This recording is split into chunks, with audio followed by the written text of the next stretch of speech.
let's get going and make this allergen-free hoisin sauce.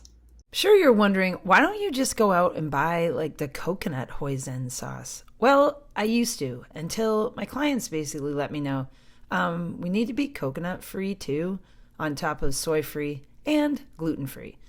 So I decided, all right, I'm just going to make my own. I'm going to figure it out. And here I am. And I decided to share the recipe with you guys in this video. Now, once you have all these ingredients into a sauce pot, you're basically going to be stirring it all up and reducing it for about 4 to 5 minutes. We're going to reduce it down into a nice silky paste. And then once we've attained that, and we've got that sweet, salty, somewhat earthy flavor that we're looking for, we're going to add a little bit of tang, because that's what a hoisin sauce is all about.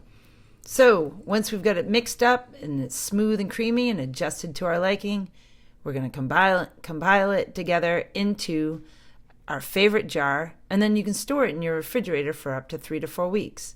There you have it. Now you have your very own allergen-free hoisin sauce for all of your Asian dish needs.